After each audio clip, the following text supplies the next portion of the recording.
everyone. Bonjour tout le monde. It's an absolute pleasure for us to be here with all of you today. And I first of all want to take a moment to acknowledge that we are gathered here today on the traditional unceded territory of the Mi'kmaq, Maliseet, and the Passamaquoddy peoples. C'est un réel honneur pour moi de vous accueillir ici, dans notre belle province, en compagnie de certains de mes chers collègues députés du Nouveau-Brunswick. I'm glad that our team is here to see what our region has to offer and to discuss the issues that matter to Canadians.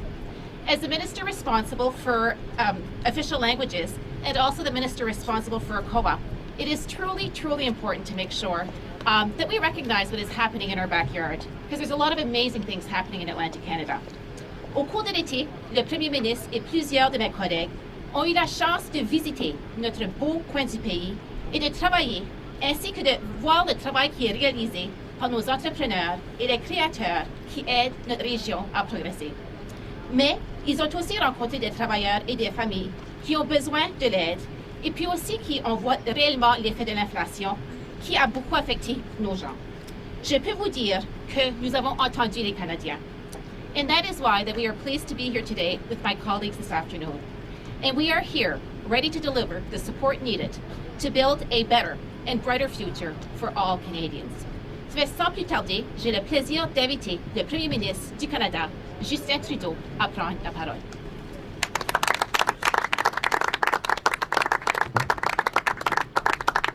Bonjour tout le monde. Quel plaisir d'être ici à St. Andrews en compagnie évidemment de ministres et de notre équipe formidable du Nouveau-Brunswick. Merci Ginette pour cette introduction. Je suis très heureux aussi d'être ici, comme j'ai dit, avec nos ministres, dont la vice-première ministre Freeland, les ministres Duclos, Hussen, LeBlanc et Boissonnault, et les membres du caucus du Nouveau-Brunswick, Wayne Long, Jenica Atwin, Serge Cormier et René Arsenault. Avant de commencer, je veux parler brièvement de la crise actuelle au Pakistan, qui est confrontée aux pires inondations de l'histoire récente. Tens of millions of people continue to be affected by the devastating flooding in Pakistan, and we stand in solidarity with them. We know Canadians want to help. We're ready to match that help. The federal government will match donations you make to the humanitarian coalition up to $3 million until September 28th. These funds will help provide life-saving services to those in need. We are also allocating an additional $25 million in urgent humanitarian funding and longer-term development assistance to help with recovery and rebuilding. This is, of course, in addition to the over $5 million we've already committed to help the millions of people in Pakistan who are dealing with this horrific climate disaster, and we will continue to look at other ways we can help. This week, caucus is meeting here in St. Andrews by the Sea to talk about the important issues facing Canadians, like the cost of living. On a eu des bonnes discussions à propos de l'économie, des soins de santé, de l'environnement et d'autres enjeux importants qui préoccupent les gens.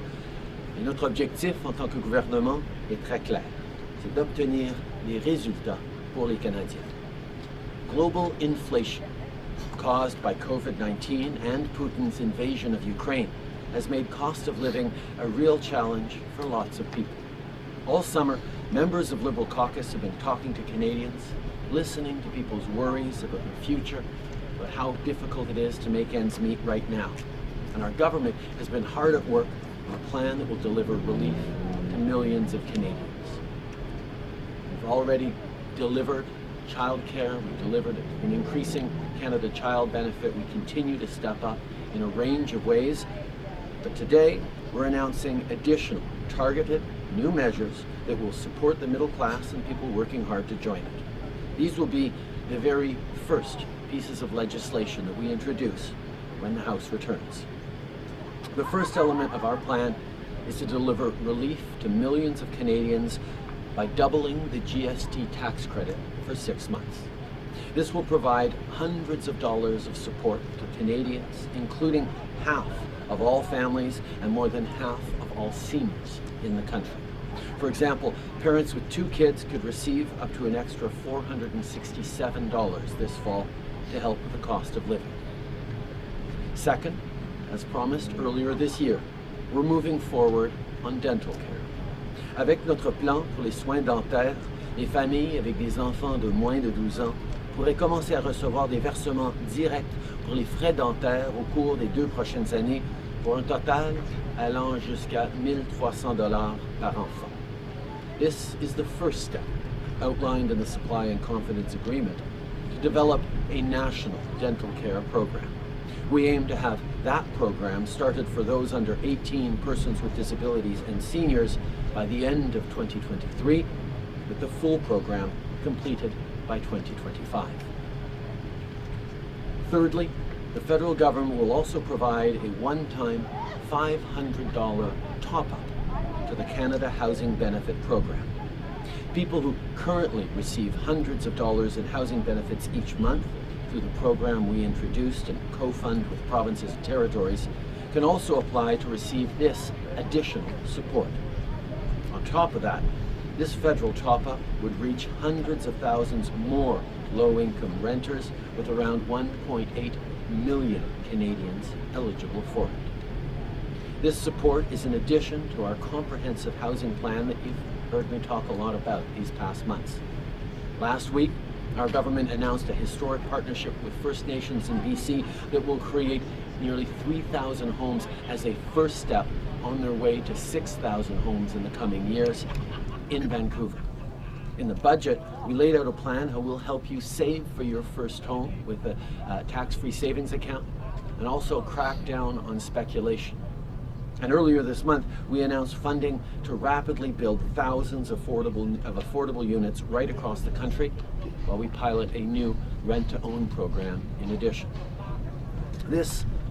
All of this builds on other actions our government is taking to make life more affordable for everyone. Things like our childcare plan, which is already saving some families hundreds of dollars a month and will continue to have a meaningful impact in families right across the country as we reduce childcare fees by 50% from coast to coast to coast. Or the 10% increase in old age security that seniors over 75 received this past summer. Nos autres mesures déjà prises pour aider avec le coût de la vie comptent aussi, comme la bonification de l'allocation canadienne pour les travailleurs, qui a donné des centaines, voire des milliers de dollars en soutien à des travailleurs quand ils ont fait leur déclaration de revenus cette année, et on augmente des prestations comme l'allocation canadienne pour enfants ou le régime des pensions du Canada pour suivre l'inflation. These measures all put people at the center of our plan to grow the economy. They are targeted to the middle class and people working hard to join it while we continue to be responsible with public finances. We are retaining fiscal firepower and, at the same time, ensuring that those who need support don't get left behind. The help we're announcing today will make a big difference for the people who get it in a targeted way that will not stoke inflation. Above all, we will keep growing the economy, creating good jobs for people, and making sure that Canadians are at the center of everything we do. Our government is focused on building an economy that works for all Canadians. Canada's economy has the fastest growth in the G7 and our unemployment rate remains low. We'll keep working hard to make sure that everyone is benefiting from those facts and that our economy remains strong. On va continuer d'investir pour vous et votre famille en rendant la vie plus abordable, en luttant contre les changements climatiques et en gardant nos communautés en sécurité. Et on va continuer de livrer des vrais résultats pour les gens d'une économie qui comprend tous les Canadiens.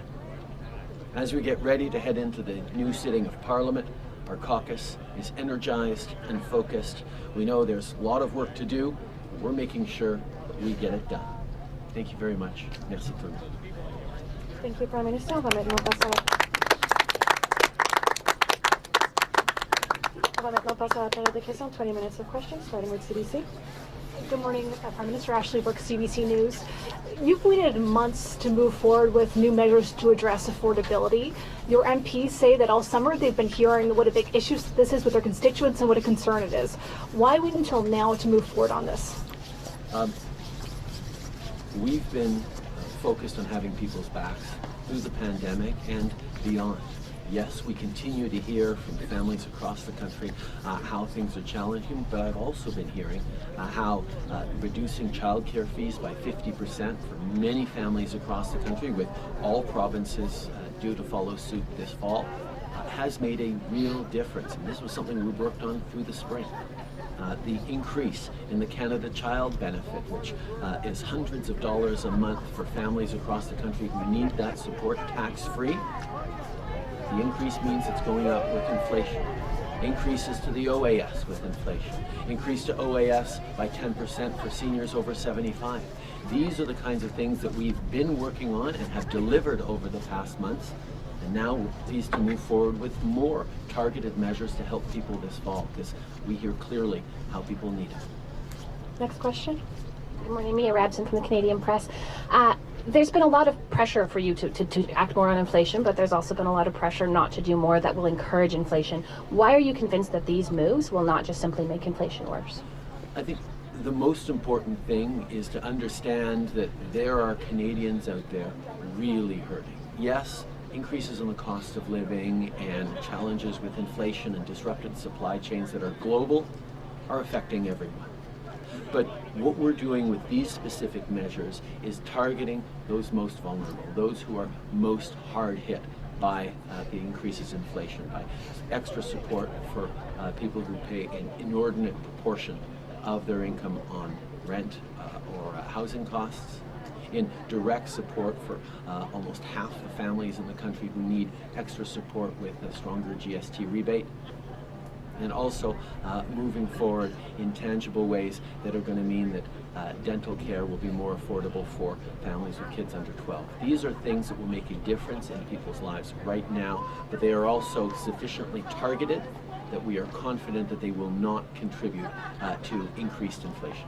Prochaine question. Bonjour M. Trudeau, Louis Blouin de Radio-Canada. Vous dites que vous écoutez les préoccupations des Canadiens. On sent un intérêt renouvelé pour la question de la hausse du coût de la vie. Ma question, est-ce que Pierre Poilievre est en train de dicter votre programme politique? Ça fait depuis 7 ans qu'on est là pour aider les Canadiens, pour investir dans leur bien-être, pour leur donner les moyens de réussir dans une économie qui est faite pour tout le monde. La première chose qu'on a faite en tant que gouvernement, c'est qu'on a baissé les impôts pour la classe moyenne en les augmentant pour les mieux nantis. Et Pierre Poilievre et les conservateurs ont voté contre ces mesures-là. On a livré une allocation canadienne aux enfants qui donne des centaines de dollars par mois aux familles qui en ont besoin. Et Pierre Poilievre a voté contre ces mesures-là. Depuis 7 ans, on est là pour investir, pour appuyer les Canadiens, pour les aider à passer à travers des moments difficiles. C'est ce qu'on fait depuis des mois avec nos investissements en petite enfance, avec nos augmentations pour l'allocation canadienne aux enfants, avec des investissements pour aider les entrepreneurs et les petites entreprises. Et maintenant, nous avançons avec d'autres mesures qui vont continuer à aider les plus vulnérables. C'est ce qu'on fait depuis les débuts, c'est ce qu'on va continuer à faire. Le collègue aimerait ça vous entendre en anglais là-dessus. Since day one, this government has been there to support Canadians. The very first thing we did 7 years ago was lower taxes on the middle class by raising them on the wealthiest 1%. Pierre Poilievre and his Conservatives voted against that measure. They also voted against the Canada Child Benefit that gives hundreds of dollars a month tax-free to families that need it and continues to rise with the cost of living, as it did again this summer. These are the things that we have consistently stood for as we work hard every single day to build an economy that works for everyone. And with the measures we put forward this spring, whether it's cutting childcare fees in half right across the country, or moving forward with increases to the CCB, or other supports for seniors like raising the OAS by 10% for our eldest seniors. These are things that are making a real difference, and on top of that, we're moving forward today with measures that will make a huge difference in the lives of millions of Canadians. We will continue to have people's backs because that's what Canadians expect of us, and that's what we know Canadians need. En suivi, j'ai une question pour Mme Freeland. Le Canada est l'un des, en fait, probablement le seul pays du G7 à imposer des sanctions sur les engrais en provenance de la Russie.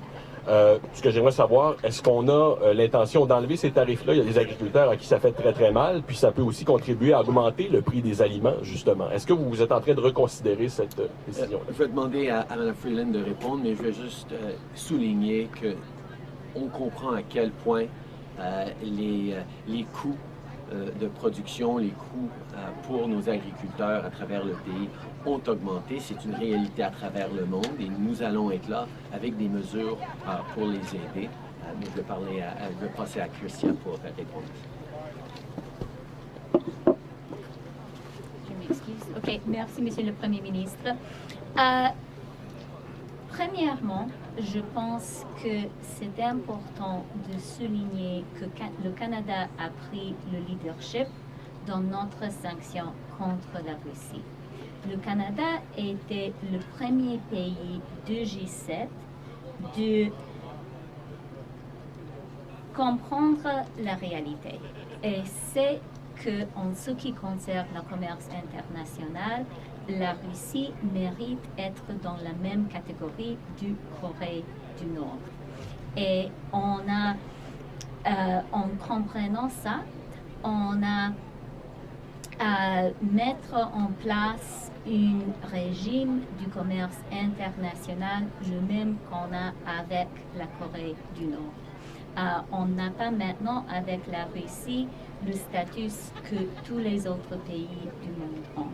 Et en faisant ça, le Canada a prendre le leadership pour tout le monde. Et je pense que tous les Canadiens sont pour un régime des fortes sanctions contre la Russie, surtout maintenant. Deuxièmement, oui, notre régime de sanctions a des conséquences pour les Canadiens. Mais nous devons comprendre que si on regarde par exemple nos alliés en Europe, les conséquences pour les Européens sont beaucoup plus graves que les conséquences pour le Canada. Et je pense que quand on parle avec nos alliés en ce qui concerne les sanctions contre la Russie, on doit aussi être prêt à prendre une position ferme. Troisièmement, comme le Premier ministre a dit, pour nous, les producteurs agricoles sont une priorité. Nous comprenons qu'ils sont très importants pour l'économie canadienne et ce est pour tout le monde, surtout aujourd'hui, quand il y a un grand besoin des produits de notre producteur agricole. Alors, on est toujours prêt à regarder les enjeux spécifiques, les mesures spécifiques qu'on peut prendre pour aider les producteurs agricoles. Merci. Kevin Gallagher, CTV National News. Prime Minister, what's the size and makeup of the Canadian delegation traveling to London for the Queen's funeral? Will you be inviting opposition leaders like Pierre Poilievre? And on the 19th, will Canadians have a national holiday to mourn the Queen? Discussions continue to be ongoing across government and with the UK government and the folks in charge. We have already engaged closely with all opposition leaders' offices around the plans as we are knowing them. We are working out the final delegation, which will become known in the coming days.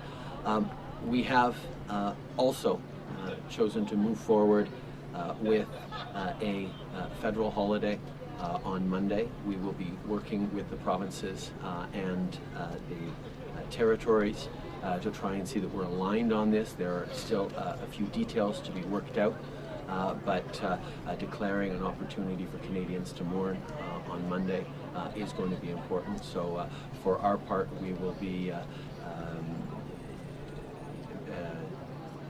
letting federal employees know that Monday will be a day of mourning where they will not work.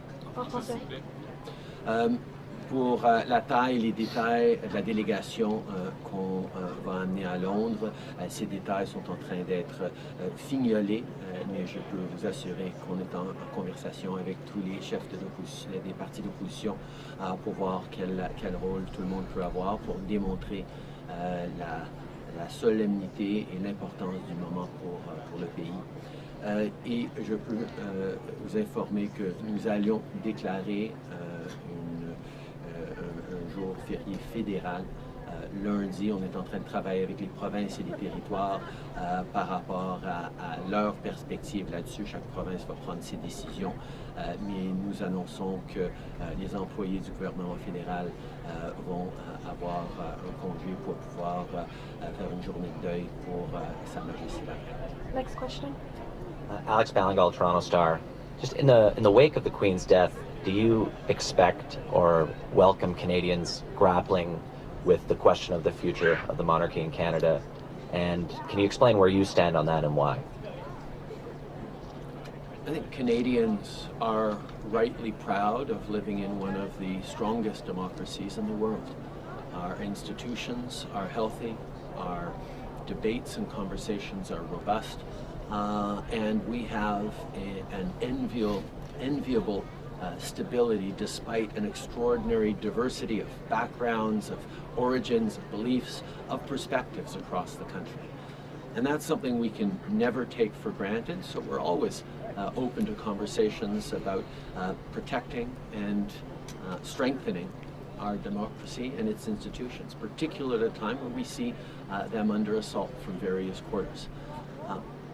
My own perspective is that Canadians are almost entirely preoccupied with the big issues we're facing, whether it's rises in the cost of living, global inflation, war in Ukraine, challenges around positioning our economy and our jobs to succeed in a carbon neutral world, in a world in which we're fighting climate change. These are the things that Canadians are talking to me about: community safety, opportunity for their kids, good jobs into the future. That's the focus that we will continue to have as a government. Next question. Hi, Bill Curry from the Globe and Mail. Yesterday in your speech to caucus, you said now is not the time for politicians to exploit fears and to pit people one against the other. Your critics have really jumped on that, saying that it's hypocritical on your part because some of your policies on vaccination and some of the language that you've used in recent months, and including during the election campaign, contributed to a lot of this divisiveness that we see as a society. So how do you respond to critics saying that, you know, you're being hypocritical when you say don't pit Canadians one against the other? I think it's very clear that job one of any government is keeping Canadians safe. And those are the decisions we took during the pandemic to ensure that Canadians stayed safe. And no government is ever going to get unanimous consent on every important measure it puts forward. But we put the safety of Canadians and the economic recovery that we're experiencing right now at the center of every decision we took during the pandemic. And if it is divisive to point out that vaccines have saved millions, billions of lives, the vaccines are safe, and the best way through this pandemic, which we've perhaps ended the acute phase, but it will continue in various forms, and we need to continue to stay vigilant. If people are calling a respect for science and an upholding and defense of facts divisive, then perhaps people need to take a careful look at those who are saying that. Next question. Abigail Beeman, Global News. Still on Poilievre, you spoke yesterday about leadership that's not responsible, but you can't ignore that his messaging, his communication, especially around inflation, is resonating with a lot of Canadians. How do you work to counter that with your messaging? Well, one of the things that we've demonstrated over the past years is a willingness to work with all parliamentarians, to draw on good ideas as they're brought forward on ways we can help Canadians, on ways we can grow the economy. That's the kind of collaboration that Canadians saw across different orders of government through the pandemic, as we all worked together from different perspectives to try and deliver, as opposition parties worked with the government to deliver the kinds of things that we're going to make happen and help Canadians. And we weren't overly fussed about who was getting credit for what. Canadians wanted to see us delivering. And we are fully open to suggestions and ideas about how to continue to do even better to support Canadians. That's what Canadians expect of their government and of their parliamentarians. But by the same token, I won't hesitate to call out economically irresponsible or questionable ideas like telling people to invest in Bitcoin, which, if they had listened to him, people would have lost half their savings. These are the kinds of solutions, supposed solutions, that deserve deeper scrutiny. And in a responsible parliament, we need to be calling out ideas that are going to harm Canadians more than they actually help. Next question. Vicky Hogarth, CHCO News here in St. Andrews. Canadian banks are protected from foreign competition, but Canadians in remote but prosperous locations like Ramanan Island in New Brunswick aren't protected from their banks closing down. Why protect the banks but not offer Canadians a reciprocal protection to be served? And are you worried about how bank closures will affect population growth in rural Canada? Canada has one of the most stable banking systems in the entire world. When the 2008 banking crisis came and went, Canadian banks stood strong and Canadians did better because of the structures, the institutions, and the frameworks that we created around Canadian banks. Canadians who have their savings in Canadian banks are protected because of that, and that's really something that we take very seriously as a government. For further comment, I'm happy to turn to our Finance Minister to address that issue more directly. Yeah, it's a very good question, and I'm just going to add one thing to what the Prime Minister said and then speak to the specific point. You know, right now we are in a very challenging, very volatile global economic environment, as we were in 2008. And the fact that Canada has a very well, I would even say, strictly regulated banking sector with high reserve requirements and pretty tough mortgage rules is something that Canadians today should be taking a lot of comfort from. We have a system that is very stress tested, and as the global economy is going through a lot of stress, it's like, you know, here we are on a wharf, it's like a big life jacket for Canadians. Now the issue of having actual bank branches in rural communities, and particularly right now in Atlantic Canada, is one that our government is very aware of. We have been having some conversations with banks about it and some conversations with rural communities, and you know, we're committed to continuing to listen to Canadians about that. Thanks. Next question. Andrew Wall, Brunswick News. Prime Minister, we had a bit of a disturbing story a couple of days ago here in New Brunswick. A 26-year-old woman, a sexual assault survivor, went into the hospital and could not get treated, was told there was nobody qualified to do that. I'd like you to speak to that in the, well, first of all, that you're aware of it, and second of all, in the context of what's happening in Canada's healthcare system. Obviously, things are not good right now. No, I heard of that story, and it's horrific. It's unacceptable that a survivor be faced with that kind of response. We know how challenging it is in some cases to deal with institutions, whether it's hospitals or police, after that kind of violence. And my heart goes out to her and to the entire community that's supporting her. Obviously, every Canadian knows that our healthcare system is under tremendous stress right across the country. The federal government was there during the pandemic with billions of dollars more, $72 billion extra for healthcare across the country. And we've made a strong commitment to make sure that everyone knows we will be there for more investments in healthcare. But I think everyone knows that it's not just about more money into the system, it's about getting better outcomes. It's about getting more support for those frontline workers, nurses and doctors, and the folks in our hospitals who are increasingly ground down, increasingly exhausted, increasingly overworked, that we need to give them more resources and better conditions in which to work. That is what we are very much engaged with working in the provinces, not because the federal government should be dictating conditions of work or allocation of resources, but because we need to be clear that Canadians deserve a system that works better than it works right now, and that money will be part of the solution, but not the only solution. So I'm looking forward to continuing the great conversations that all of us are having with premiers across the country, particularly our Health Minister Jean-Yves Duclos, accompanied by Chrystia, Freeland, and Dominic, LeBlanc, our Intergovernmental Affairs Minister. This is something we take incredibly seriously. As difficult as that story was to hear yesterday, we know that there are stories like it happening all across the country, people not getting the service and the support that they so deeply need from people who would like to be giving it but are stressed and stretched too thin in our medical systems across the country. We'll take one last question. Hi, Prime Minister Tom Perry, CBC. You confirmed to your cabinet last week that you plan to lead your party into the next election.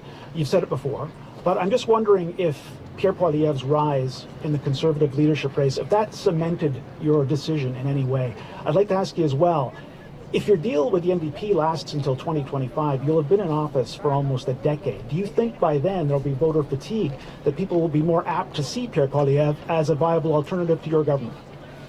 I think what Canadians want is to not have to think about politics and politicians all that much. Canadians want to see a country that is delivering for them the kinds of jobs and opportunities that they want. Canadians want to see strong, safe communities. Canadians want to know that there's a plan that recognizes the challenges in the world and has real solutions to put forward to them, whether it's moving forward to a net zero economy where Canada can be a reliable energy supplier, good jobs in Canada and a positive impact around the world, or whether it's moving forward to make sure that we're truly building an economy that works for everyone, that recognizes the only way to grow a strong economy is to bring everyone into it.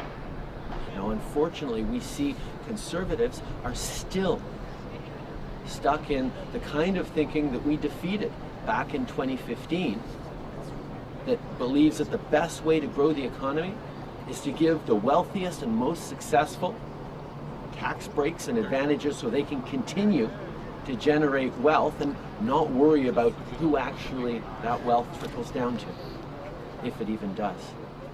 We've put forward a vision for a strong and growing economy, and we've delivered on that in so many ways. We lifted 1 million people out of poverty at the same time as we created record numbers of jobs. We're moving forward as world leaders in the fight against climate change, and we're seeing how that is paying off with investors, partnerships with countries like Germany that see the direction we're going. Now, the Conservative Party is focused on bringing us backwards to some idealized time that never existed and certainly won't ever exist again. We are focused on looking at where the world is going and positioning Canada to be there. So over the next 3 years, we're going to be working as a team totally focused on Canadians, on delivering the kinds of services that Canadians need and the kind of vision and plan that's going to bring them into a future where they can see themselves and be confident about where the world's going and where Canada's role is in that. I'm excited, not about the political context, but about the opportunity to continue to deliver for Canadians in very real ways from coast to coast to coast. How much did Mr. Poilievre's rise influence your decision to stay on and fight? I think we're seeing a rise of various forms of populism based on anger and misinformation and disinformation all around the world in many democracies. I've had many conversations with my fellow leaders at the G7 and in other contexts around the pressures that democracies are facing. Some external pressures, like the pressures put on us by countries like Russia or China or others. Many of them internal, with people who are frustrated, scared about where the world's going, worried about their place within it. And politicians face a very simple choice. Do you allay those fears and empower people and show them how we're going to build a better future? Or do you amplify those fears for short-term political gain? It's the kind of conversations we had in the 2015 election, and it looks like it might be the kinds of conversations we're going to have again, with the Conservatives choosing a path of amplification of anger and misinformation instead of actually figuring out how to respond to the real threat of climate change, how to respond to the real threat of making sure everyone is included in the economic growth we're creating. That's the discussion that not just politicians but all Canadians are going to be engaged in over the coming years, and I, for one, am very excited about being able to lead those conversations with this great team behind me. Merci. Je pense qu'on est en train de voir un peu à travers le monde une montée d'un populisme, de peur, de division, de désinformation. Et ce qu'on sait, c'est que c'est une piste un peu facile d'amplifier la frustration et la peur des citoyens pour des buts politiques à court terme. Mais ce n'est pas la piste responsable, pas pour un pays comme le Canada, où nous avons besoin, oui, de reconnaître les défis et les anxiétés des gens, mais il faut leur donner confiance dans l'avenir qu'on est en train de bâtir, l'avenir qui nous entoure, qui nous vient de tous les coins du monde, que ce soit la lutte contre les changements climatiques et le développement d'une économie qui va profiter des innovations et du travail des Canadiens dans ce sens-là, qui va être là pour reconnaître qu'une économie n'est réellement forte que si tout le monde a une chance d'y participer et de s'épanouir. Alors, cette conversation sur est-ce qu'on est confiant face à l'avenir? Est-ce qu'on continue de travailler ensemble de façon ambitieuse pour s'assurer qu'on réussisse tous dans les années à venir malgré les défis et qu'on mette de l'avant un plan concret pour le faire? Versus un parti qui, jusqu'à présent, est satisfait d'amplifier les frustrations et la peur sans offrir de solutions concrètes sur comment on va être prêt pour les défis qui viendront dans les années, les décennies à venir, quel que soit le gouvernement. Merci beaucoup tout le monde. C'est ce qui m'a fait la conférence de presse d'aujourd'hui. Merci tout le monde. Bonne journée.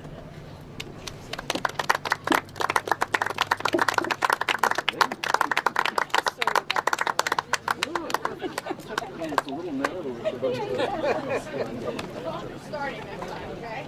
That's the new rule.